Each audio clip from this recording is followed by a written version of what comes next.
Hi, everyone. Welcome back to the channel, or if this is your first time joining us, welcome to the channel. My name is Danielle Lord. I'm the founder and principal of Archetype Learning Solutions. And on this show, we talk about all things employee engagement. And since it's August and we're still in one-to-one month, as I'll call it, wanted to just give a little bit more update and perspective on one-to-ones. So this hits on a couple of things that I've talked about a little bit in the past. One of them was that I shared some insights into some red flags that people had put out. This was a Pinterest post, and I don't want to call anybody out, but I have some concerns about some of these things. And not only do we talk about employee engagement on this show, we get into the psychology of human behavior a little bit more deeply. And so that's why I think it's important to call out some of these things that someone has identified as red flags. But before I do that, I just wanted to add that our philosophy, our strategy is simple. It's about providing quality daily interactions by engaging everybody every day. And that's completely free. It costs nothing other than a little bit of your time and energy and focus to be vulnerable, authentic, and present with your team members, regardless of if they are your direct reports or if they are another team member within the organization. So I like to say that engagement is an all hands on deck activity. So we can't have one manager who's excelling in engagement and everybody else is falling behind in engagement. It really takes everybody working towards engagement activities. And our philosophies, our strategies, are all 12 of them are all come from the heart. And they cost nothing at all, as I said. So one-to-ones is one of our strategies, and having effective one-to-one meetings is so important and so powerful. One-to-ones are something that I focus on in the month of August. And so continuing with this conversation here and now as we begin to think about one-to-ones much more deeply. As I've mentioned before, one-to-ones typically are seen as a way for managers to just dump information at you without any concern for how you're doing, or using it as an opportunity to enhance the relationship.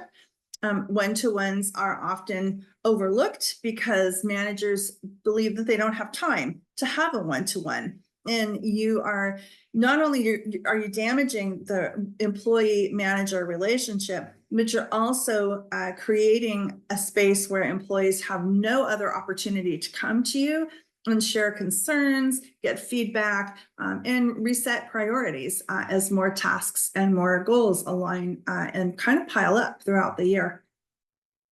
Now, this this Pinterest pin that I saw, 10 questions leaders should ask during one-to-ones and the red flag answers to be aware of, struck me because we are not getting into really understanding what might be going on in the minds of our team members as we're asking these questions.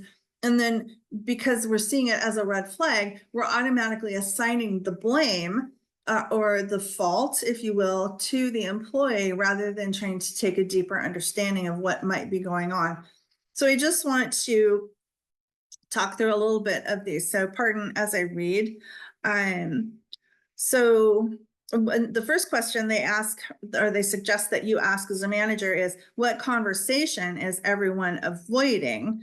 And the red flag is everything is fine. So this really gets to what we call psychological safety.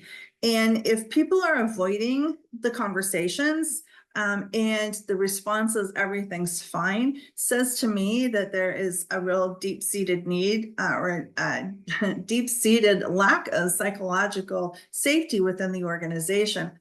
People are avoiding conversations for a reason, and they're typically avoiding those conversations because there is a very unpleasant backlash that may come as a result of bringing something up.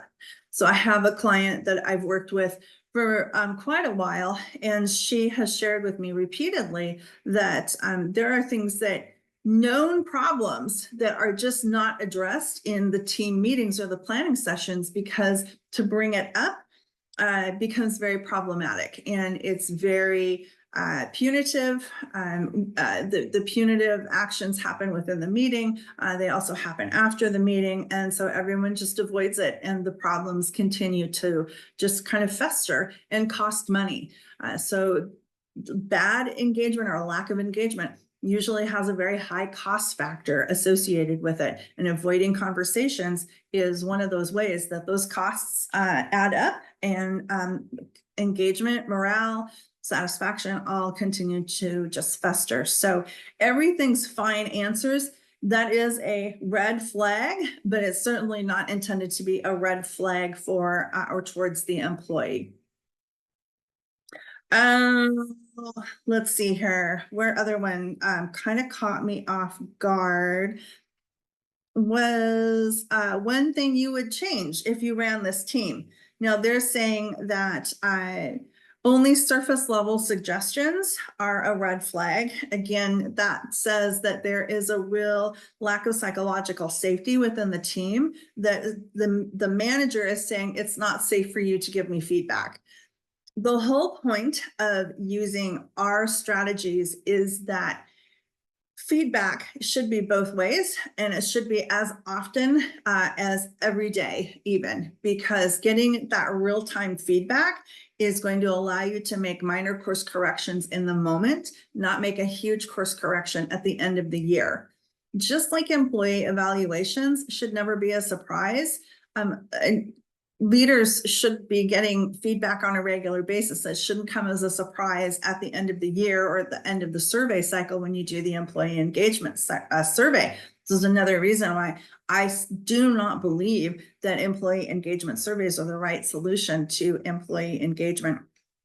So how do you get those answers of what one thing would you change if you were leading this team? If you're just getting surface level insights from a team member, that's not on them, that's on you. That's not pointing a finger at them saying they lack strategic direction or they lack leadership skills or management skills. It's saying to me that there is no opportunity for employees to make suggestions to you as a leader or manager that will change the course of direction or outcome for the team. And then what resources are you missing? Hesitation to ask for help. Yes, that's a big red flag. Again, that says that you as a leader are potentially unaware of the barriers or the obstacles that are in place for the employee being successful. This is one reason why I hate the accountability word, is because we tend to put that understanding or idea of accountability on the employee. Well, that didn't happen. This outcome didn't happen, or this outcome was a failure. And so I need to hold you accountable rather than understanding what the barriers or obstacles were for the employee to be successful in the first place. So if they're telling you they don't know what they would be doing, or there's a hesitation to ask for help, again, it's likely because they have learned over time that it's not safe to ask for help, or that the manager or leader is not going to do anything in order to remove those barriers or obstacles for them. So I always get concerned when I see things like this, because if we've not done the work of managing or leading in order to get closer in a professional relationship to the employee, we're not likely to have entered that relationship phase. And I've talked about the relationship phase in previous videos, but if we've not entered that relationship phase and made it safe for employees to share what their real experiences or their real suggestions would be, we're not doing ourselves, our team members, or the organization any great favors. It's similar to, and I hate to call out Gallup for suggesting this, but a few years ago, Gallup put out an article that was suggesting, this is when we first started to see a decline, a really significant decline in employee engagement scores several years ago. And we knew that we were just coming out of a lot of the COVID measures. And so we knew that there was kind of this sense of trauma that had permeated within our employee base. And so Gallup put out an article that said, all right, managers, you need to be pulling your team members into your office and saying, is everything okay? Are you okay? Are you having problems at home? And I had to kind of laugh at this suggestion, because if we've not done the work that we do as great managers or effective leaders to create that space of psychological safety or to grow that professional relationship, we're not likely to get the response that we need. It's going to be deer in the headlights. It's going to be fight or flight, and we're not going to get an honest response. And that relationship comes through time and through effort and work of having great daily interactions and making sure that whatever is said, whether it's likable feedback or likable information or not, is part of the conversation, and it's not ever meant to be or should not ever be punitive, because that is going to just continue to erode the psychological safety, and you're going to continue to see employees clam up and not say anything. So while we're on this topic of psychological safety, and the how it relates to engagement overall, put it that way, there's some work done. I wish I'd have thought about this a minute ago. I would have pulled up the graph, but there was a study that was done, I think it was back in 2013, by Cuddy, Glick, and Fisk. It was in the Harvard Business Review. And they said, and this is in my book, Engaging Your Employees, you can see the actual graph that's in there. And they said that if managers do not or fail to demonstrate warmth, so if they're not warm individuals or they fail to demonstrate any warmth, which we see, it's a result of being in a very task-oriented or productivity-oriented environment. Failure to demonstrate warmth has a direct correlation to a lack of engagement.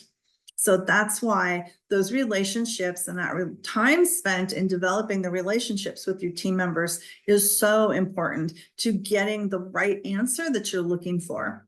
So instead of making those red flags a red flag about the employee, they are red flags, and they should be red flags about the culture, about the leadership, and about the ability for the organization overall to understand what drives great engagement.